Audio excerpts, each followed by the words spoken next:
Amigos, buenas noches. A nombre de la página Difusores de la Historia de Tacna, les damos la bienvenida.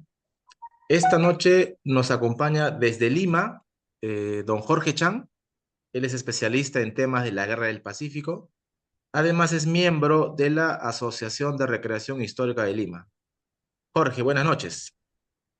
Buenas noches, Héctor, ¿cómo estás? Saludos a todos los de la página de difusión de la historia de Tacna. Y bueno, bienvenido también, Ícaro. Y bueno, para lo que podamos aportar en cuanto a la temática a la que nos convoca hoy. Muy bien. Y desde Chile, Iquique, nos acompaña Ícaro Albanese, que también es conocedor de este tema de la Guerra del Pacífico. Ícaro, buenas noches. Buenas noches, gracias por la invitación. Eh, bueno, con Jorge ya hemos trabajado juntos bastante tiempo, así que espero que sea un buen programa. Correcto. Muy bien, entonces antes de empezar pedimos a nuestros seguidores que compartan la transmisión y hagan sus preguntas que serán leídas en vivo a medida que vamos tocando los temas sobre la batalla. Mientras se van conectando, a ver, vamos a esperar un rato más. Vamos a compartir un rato vamos a ver aquí. Mientras tanto, a ver, empecemos. El tema que vamos a tocar hoy día es sobre la batalla del campo de la Alianza. Entonces, como primer punto, hablemos del plan estratégico de Chile y el plan estratégico aliado. Por ejemplo, desde el punto de vista aliado, Jorge, ¿cuál era el plan estratégico peruano-boliviano en esta campaña? Ok. En realidad, Pierola había formado un plan de campaña personal que no estoy seguro si se llegó a coordinar directamente con Bolivia, pero o sea, conforme pasó el tiempo se dio cuenta de que saltaron las diferencias y bueno, pues llevaron a que se tomaran decisiones diferentes. El plan de campaña básicamente era de que si los chilenos desembarcaban en Pacocha, que era lo más probable, porque ya habían hecho un reconocimiento ahí el 31 de diciembre, 1 de enero, las fuerzas aliadas de inmediato pasarían a la defensiva. En ese momento ya existían dos núcleos. El primero estaba en Moquegua, el más pequeño, 1.200 a 1.300 hombres, que formaban la primera división de lo que sería el futuro Segundo Ejército del Sur. Y los dos núcleos más grandes estaban en Tacna, los 3.000 soldados bolivianos del general Eleodoro Camacho, y en Arica se encontraban, entre Arica y Tacna, estaban los 6.500 más o menos soldados peruanos del primer ejército del sur del contraalmirante Lizardo Montero. Entonces, esas eran las fuerzas sobre el terreno de operaciones. Apenas se diera el plan era de que apenas se diera el desembarco, los peruanos tenían que movilizar nuevas divisiones trayendo batallones desde el interior y agruparlos en Arequipa. ¿Cuál era la idea? Esos batallones en Arequipa tenían que recibir armamento desde Lima y pasar inmediatamente a Moquegua y reforzar a la división que se encontraba allí. La idea de Pirola era de que ese segundo ejército del sur se convirtiera en un ejército completo de 5 divisiones, pero mientras tanto por lo menos se iba a ir reforzando y que ese ejército se encargara primero de cuidar el terreno, o sea, establecerse en Moquegua y defender su posición. Segundo, conservar a toda costa la línea de comunicaciones entre Arequipa y Tacna. Y tercero, atacar sucesivamente en el momento que fuera necesario y las veces que fuera necesaria, en operaciones más o menos de incursión o guerrilla, para desgastar a las fuerzas chilenas que en algún momento se esperaba salieran de Pacocha y avanzaran rumbo al sur, a buscar al ejército aliado que estaba en Tacna. Esa era la primera parte. La segunda parte, la segunda columna vertebral de este plan, era esperar de que llegaran desde Bolivia importantes refuerzos que se estimaban más o menos alrededor de 5.000 hombres. Esos 5.000 hombres de Bolivia, una vez llegados a Tacna o al Teatro de Operaciones Tacna-Arica, iban a elevar el ejército boliviano a 8.000 hombres, más los 6.500 que ya tenía el primer ejército del sur, hacían casi 15.000 hombres. Esos 15.000 hombres debían esperar en la zona de Tacna y a que los chilenos que fueran avanzando desde Pacocha a darles el encuentro fueran debilitándose cada vez más por los golpes que fueran recibiendo del Segundo Ejército del Sur, de tal forma de que el ejército que se enfrentara a los 15.000 de Tacna llegara lo más debilitado posible. En teoría, si uno lo sopesa desde ahora con estos números y como se había planteado, no era un mal plan. El problema llegó cuando se tuvo que ejecutar. Y ahí vino el problema. Incluso se preveía que adicionalmente, si el ejército aliado era derrotado en Tacna, existía la posibilidad de replegar a todo el ejército a Arica. El primer problema vino cuando el comandante del ejército boliviano se negó a continuar con esa estrategia e indicó de que si el ejército aliado era derrotado en Tacna, el componente boliviano se retiraría a Bolivia y no pasaría a Arica. Entonces, por ahí ya tenemos un primer problema. Pero eso básicamente, grosso modo, a brochazo limpio, ese era el plan de campaña de los aliados. Correcto. Don Ícaro, ¿y cuál es el plan estratégico chileno? ¿Cómo era la visión? El problema grande era que la política la fijaban los civiles. Incluso los planes de campaña la hacían los civiles. Entonces ellos eran de la idea que había que desembarcar y esperar que los atacaran. No sé, pues, por lo menos a mí no me cabe eso de ir, desembarcar en un sitio y esperar que los ataquen. En vista de que no fue evidente después de un tiempo que no los iban a atacar las fuerzas aliadas, entonces decidieron movilizarse contra Tacna. Y ahí empezaron todos los problemas, porque caminar por el desierto, algo que no hayan previsto en el comienzo, no había carretas adecuadas, partió la primera división y pasó, como se dice vulgarmente, pellejerías. Entonces ordenaron detener la marcha del ejército y traer mulas que ayudaban mucho más que una carreta para poder llevar las cosas. La misma artillería, pues. Al final tuvieron que llevar la ITE y ahí bajarla y subirlo al acantilado. Entonces, podríamos decir, hasta cierto punto, una improvisación que se tuvo que hacer sobre la marcha. Se consideraba más o menos lo que dice Jorge, la cantidad de gente que se podía llegar a reunirse que Bolivia bajaba su ejército. Se llevó, Chile operó en esa zona con unos 17.000 hombres más o menos. Porque si sacamos cuenta, para la batalla misma en Tacna tenía 14.500. En la línea de Hospicio, Pacocha, había dejado 3 batallones más, otros 1.500 hombres. Entonces, ahí ya sumamos 16. Y tenemos que contar también los enfermos, que mucha gente fue afectada, así que fácilmente yo creo que habría operando en la zona 17.000 a 18.000 chilenos. No deja de ser una cantidad más o menos apreciable. Y la cantidad de cañones que se llevó es mucho más alta que la que tenían los aliados en su momento, Claro, ellos desembarcan en Ite, ¿no? en ITE. En La ITE artillería. marcan y todo eso. Correcto. A ver, ahora en estos previos a la batalla, por ejemplo, eh, había un desacuerdo entre los aliados, Jorge, sobre en dónde definir el punto de defensa. Entre Sama, creo que estaba el coronel boliviano Eleodoro Camacho, me parece que era una de sus ideas, junto con el coronel peruano José Joaquín Inclán. Y pues, de la otra parte, tenían otro lugar. Jorge, ¿cómo ves tú ese desacuerdo? Bueno, aquí existía, bueno, desde el inicio, más o menos dentro del plan que se había esbozado desde Lima, Montero ya tenía más o menos las órdenes de qué posiciones mantener. O sea, la orden básica de Lima era manténgase a la defensiva y gane tiempo.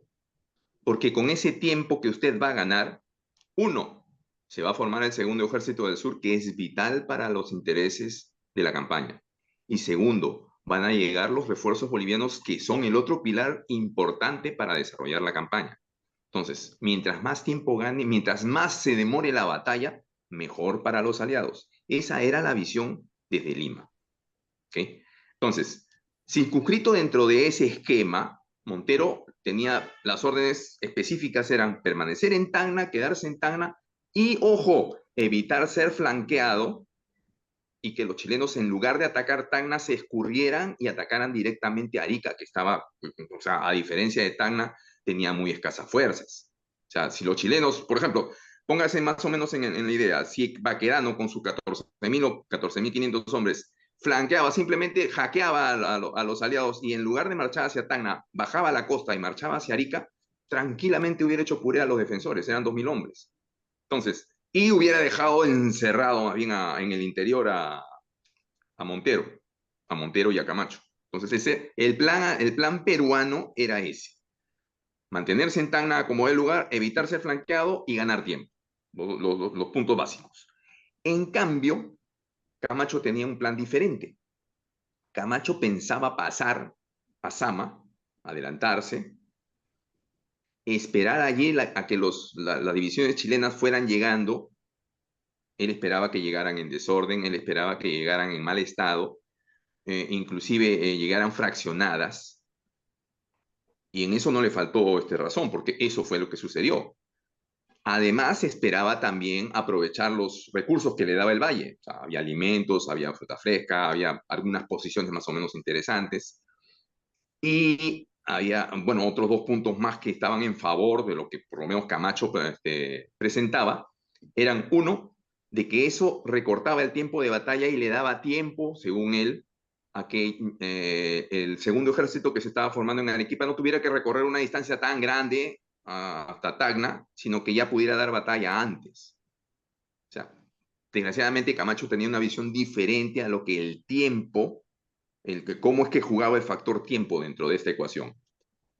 Y hubo un punto adicional que desgraciadamente no les agradó mucho a los peruanos, y era que para Camacho, estar en la posición del Sama, en caso de derrota, le daba una ruta mucho más cómoda de retirada hacia Bolivia. Mucho más fácil, con mejores recursos que la de marchar desde Tacna hacia Bolivia. Entonces, esos eran básicamente los dos planes. Ya, pero desde el lado chileno, don Ícaro, por ejemplo, al cruzar todo el desierto, ellos, sus objetivos eran los valles, y como lo fue realmente Locumba en primera instancia, y luego Sama. Sí. En el fondo es ir pasando de donde hay agua a sitio siguiente donde haya agua también. En el fondo era eso. Ir paso a paso, podríamos decir, hasta llegar a las cercanías. En, en la guerra del desierto, como lo dijo Rommel alguna vez, lo importante no es conquistar terreno, ni ciudades, ni nada de eso. Lo que importante es destruir las fuerzas del enemigo. Y en el fondo eso es lo que se buscaba hacer, donde fuera, pero llegar a tener el contacto con el ejército aliado y destruirlo donde fuera. Ese era el objetivo fundamental de los pasos del ejército chileno. Si no Correcto. lo salieron a buscar, por una parte, mejor. Si lo hubieran esperado, como decía, que hubieran llegado a través de las líneas del desierto, cansados, con sed y todo, sí, habría sido un problema muy grave. Pero no lo hicieron. No, pues. Y de hecho, se demostró también lo difícil que era, si para los chilenos era difícil avanzar, para los que estaban en Tacna también, porque tenían incluso menos recursos que los chilenos. No tenían Mucho menos. animales, no tenían carretas, no tenían nada. Entonces, ¿cómo iban a avanzar hasta allá? ¿Cómo iban a hallar los cañones? Correcto, correcto. O sea, en todo caso, un plan de ataque peruano, digamos, de dar encuentro al ejército chileno, hubiera sido, digamos, factible Sin embargo, la logística no acompañó o sea, no podían tomar la iniciativa. Mejor que sí. Claro, Mira, dos puntitos. Se nos están olvidando un detallito que es importante. Lo primero que hizo el ejército chileno fue limpiar su retaguardia. O sea, a la división que estaba en Moquegua le enviaron una fuerza muy superior, casi el triple, y la destruyeron. Y simplemente a partir de allí, ¿sabes qué? Ya, ahora sí, podemos marchar con tranquilidad. Primera parte. claro. La segunda, sobre el tema del plan de Sama. Una cosa es que el plan funcione sobre el papel y otra cosa es que tú tengas los elementos como para poderlas hacer realidad. Y en el caso de los aliados no existían. Ojo, el plan de Sama fue propuesto ya desde los últimos días de marzo, o sea, cuando ya se vio de que los chilenos iban a comenzar su avance, ya era inminente que comenzaran su avance. Camacho propuso eso, ¿no? Primeros días de abril, finales de marzo, primeros días de abril. Ya propone de manera oficial, ¿sabes qué? Ya es hora de pasar al Sama, tenemos que ponernos en movimiento. Luego, el 7 pide una junta de jefes, la junta de jefes finalmente queda pues en voto discordante, ¿no? Porque los peruanos apoyaron a Montero, los bolivianos apoyaron a Camacho y no había cómo decidir la cosa. Enviaron una junta, un grupo de oficiales, el jefe de Estado Mayor boliviano, el jefe de Estado Mayor peruano, algunos oficiales adicionales, estuvieron 2 días ahí en Sama, vieron qué posiciones se podían tomar, regresaron, volvieron a hacer una nueva junta de guerra, nuevamente la misma historia, no se llegó a ningún acuerdo. Entonces, cuando Campero llega a Tacna, que es el 19 de abril, Campero se encuentra con que Camacho estaba ya listo para marcharse él solo. O sea, inclusive había habido una reunión el día anterior, el 18, en la que Camacho, pues, virtualmente, no diré pateó el tablero, pero sí, o sea, le dijo a los peruanos, si ustedes no quieren marchar con nosotros, pues nosotros marcharemos solos. La llegada de Campero fue la que impidió de que eso se diera, o sea, de que finalmente el ejército boliviano abriera campaña por su cuenta. Entonces, no salieron. Mientras Campero es reconocido, visita los cuarteles, reorganiza un poco su estado mayor y todo lo demás, recién el 27 forma todo el ejército y se preparan para poner en marcha lo que también todos querían ver, bueno, ¿funciona el plan del Sama, sí o no? Marchemos, estamos 27. Ojo, el 27 de abril todavía no llegaba ninguna de las divisiones chilenas a Sama. Todavía estaban en marcha todas, todavía estaban en pleno desierto. O sea, se podía haber hecho la maniobra. Sin embargo, allí viene, como dicen, el darte de cara contra la realidad. El 27, cuando todo el ejército quiso marchar, avanzó 2 leguas y se plantó.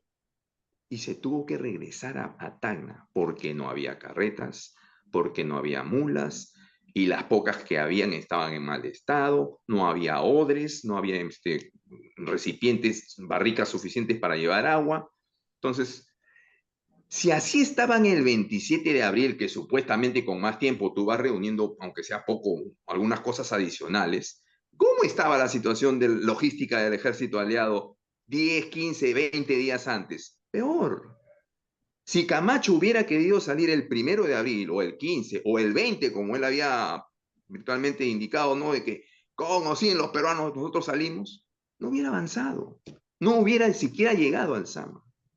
Entonces, como digo, una cosa es que el plan funcione sobre el papel, se ve bonito, ojo, ¿no? Qué bacán. Y otra cosa es que tengan los elementos para hacerlo realidad. Y no se tenía. Correcto. A ver, saludos de Eduardo Vio Valenzuela. Un afectuoso saludo desde Arica. Don Eduardo Siempre siempre, fiel. siempre conocedor también de los temas y siempre nos sigue. Saludos, don Eduardo. A ver, continuemos. Ya, ok, entonces vamos avanzando y llegamos al día 25. Tenemos que una avanzada de los usuarios de Junín capturan a unos arrieros llevando agua, ¿no es cierto? Entonces, al ser interrogados, Campero va a tomar una decisión de hacer un ataque nocturno. Pero esta información que estos arrieros le dan a Campero, les dice que son 22.000 soldados del ejército chileno. Esta cantidad de soldados, ¿en qué se basó? De repente fue con ganas de engañar a los peruanos. ¿Qué opina don Ícaro? Perdón. El, el arriero en sí les dijo que ellos eran civiles, que no tenían contacto con el ejército, solamente de pasada, que eran todos contratados y que no tenían, prácticamente que no eran ignorantes. Y no era así, eran soldados del ejército. Él era un cabo del Coquimbo y que entre paréntesis, por la gran ayuda que hizo en el fondo, fue ascendido a sargento y después murió en la batalla de Chorrillos. Entonces, sí, los arrieros eran soldados y llegado el momento, desinformar. Claro, Hicieron lo posible por desinformar. Don Jorge, ¿qué opina usted? por supuesto. O sea, nosotros sabemos ya de que los números no llegaban a 15.000. O sea, el ejército chileno que estaba a punto de atacar las posiciones del campo de la Alianza no llegaban a los 15.000. Si alguien te dice que son 22.000, te lo está diciendo para desinformarte. Lo más triste de este asunto es que días antes, por agentes que habían sido infiltrados en la región y alguien telegrafió o hizo llegar el mensaje al mando aliado de que y decía, ¿no? En su mensaje, ejército chileno compuesto por 12-14.000 hombres, 700 de caballería, 50 cañones, 20 ametralladoras. Y esa información estaba mucho más cercana a la realidad. Ahora, ¿por qué los jefes aliados prefirieron la información no confirmada, no tomada de una fuente confiable, no cruzada con nada y simplemente le creyeron al arriero y se desesperaron? O sea, Claro, Campero en su informe a la Convención Nacional, él menciona eso, ¿no? Relata justamente ese hecho y dice, a raíz de esta información que llega a obtener, es que decide hacer un ataque nocturno, y movilizando no, a la tropa a la medianoche. y no solamente es Campero, ¿ah? Si te das cuenta en los partes del ejército, el de Montero, el de Solar, el de cualquiera, el de Cáceres, todos los sobrevivientes, los jefes sobrevivientes, los partes que hacen posteriores a la batalla, todos te hablan de la inmensa cantidad de enemigos y te mencionan de que, bueno, hicimos lo que pudimos contra la enorme masa de enemigos que nos atacaba. Y no, o sea, te quedaste con la idea de que eran 22.000. O sea, se compraron alegremente, gratuitamente la desinformación. Y eso es grave porque supuestamente estamos hablando de gente preparada, que Claro, es un Estado mayor. Entonces, el militar tiene que tener otra mentalidad. Tú no puedes creerte de buenas a primeras, salvo de que tú consideres de que tus agentes no sirven. Entonces, ¿para qué los tienes? ¿No? correcto. Bueno, ahora que tocamos ese tema, vayamos a cifras aproximadas, don Ícaro y don Jorge. ¿Qué cantidad de efectivos tenía el ejército chileno y el ejército aliado? A ver, don Ícaro, más o menos usted qué cifras maneja. 14.417 hombres para la batalla de Tacna. No los 22.000 que mencionó el arriero, ni los No, para nada. dieciocho Lo que mil pasa es o que, 17.000. claro, pasa, por ejemplo, Campero en su informe, eh, ya en Bolivia, da para cada regimiento una cantidad de 1.200 hombres. Y eso no era cierto. O sea, con todas las bajas, enfermedades que hubo en la campaña, era imposible conseguir esa cantidad. Eh, entre paréntesis, no sé si usted pero en la guerra, Chile tuvo 3.200 bajas en acción de guerra y 5.100 por enfermedades. Entonces era muy difícil poder conseguir esa cantidad. El segundo línea, que había sido derrotado en Tarapacá, para Campero tenía 1.200 hombres, pero en la realidad, en la batalla de Tacna participa con 631. Entonces, la cantidad es mucho menor. Entonces nos quedamos en aproximadamente 14.000 y tantos. 14.417 que asistieron, que A la asistieron, batalla. porque no todos combatieron. La reserva no combatió, dos regimientos de caballería no combatieron, entonces baja la cantidad. En realidad, yo estaba sacando cuenta ahora en la tarde, me da que pelearon 10.399 chilenos. Eso incluyendo a Baquedano, incluyendo a los jefes de división que es difícil que hayan peleado, pero pongámoslo. Se pelean diez entre mil ellos. trescientos claro, 10.399, que es más o menos similar a la cantidad aliada. La diferencia es que había una reserva. Entonces, cuando la reserva se pone en movimiento, para los aliados llega el momento de retirarse porque se, habían, se había sufrido mucho con las cuatro primeras divisiones y que entrara una más ya no había caso. Correcto. Don Jorge, Entonces, y por el lado aliado, ¿qué cantidades manejamos? En el lado aliado teníamos, bueno, existen N combinaciones de números, porque, o Sí, sea, hay un montón de fuentes y cada una, ninguna, no he encontrado, o sea, he revisado como 6 o 7 fuentes y no existe ninguna que coincida con la otra, o sea, todas son totalmente distintas. Ahora, lo más aproximado, a ver, una de las fuentes es un resumen que hace batallón por batallón, inclusive, con mulas y con todo, que hace el jefe del Estado Mayor, Manuel Velarde. Para él, los peruanos son aproximadamente 6.700, perdón, 7.200. Y por su parte, el ejército boliviano hay un parte de Corsino Balsa que habla de 5.150.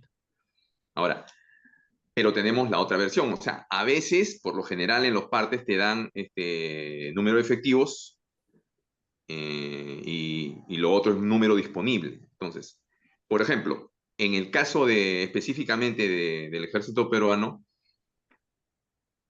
Cáceres en sus memorias habla de que el ejército peruano de ninguna manera superó los 5.800 hombres. Y existe un parte de José Iriondo, creo que es, de que habla de que los bolivianos tampoco superaron los 3.900. Entonces, estamos hablando de cifras que bajan desde los 11.000 más o menos, que si es que consideramos el máximo, hasta los 9.900, 9.800 más o menos, que es probablemente el mínimo. Dentro de esas cifras tiene que haber estado. O sea, en alguna nos versión yo leí que eran como, alrededor de 10.000 en total. correcto, 10.000. Ya, yo manejo una versión que he estado revisando como 8.900. Pero bueno, pero eso sí, hay versiones, cifra más, cifra menos, pero ya tenemos más o menos un aproximado, ¿no? Bien, a Ujú. ver, continuemos. A ver, sobre el intento de ataque nocturno. Este, Una cosita solamente, sí, Héctor, una Jorge, cosita dígame. solamente. Mire, no hay que perder de vista lo siguiente. O sea, una cantidad de tropa que puede ser equivalente sobre el terreno hombre versus hombre cambia completamente cuando tienes que ver la potencia de fuego que te respalda. En este caso, los aliados tenían 23 cañones y los chilenos 37. Entonces, la cosa cambia bastante. Y más aún, si te das cuenta de cuál es la fuerza de caballería que tienes allí detrás tuyo. O sea, la caballería, pero la caballería aliada era mínima. O sea, no llegaban a 700, creo que ni a 500 en total. O sea, y bien desperdigada, que era lo peor de todo. O sea, la caballería peruana nunca se utilizó de manera conjunta, como normalmente la caballería chilena se empleaba mucho mejor, se empleaba por regimientos completos. Nosotros empleábamos por escuadrones y a veces por piquetes, ni siquiera por escuadrones. No estaba bien armada Entonces, nuestra caballería, ¿no? y con malos caballos. aparte, mal montada. O sea, los Bien caballos montada. eran pésimos. Sí. Parte inclusive de la caballería montaba mulas, ni siquiera caballos. Algunos no tenían sables, algunos tenían solo carabinas. Y como digo, la peor manera de emplear una caballería es desperdigarla, porque pierdes la capacidad, pierdes la potencia y todo. Y con el afán de tener caballería en todos los puntos, al final tenías caballería débil en todo lado y no tenías una caballería fuerte en ningún lado. Y ese era el gran problema de la caballería aliada.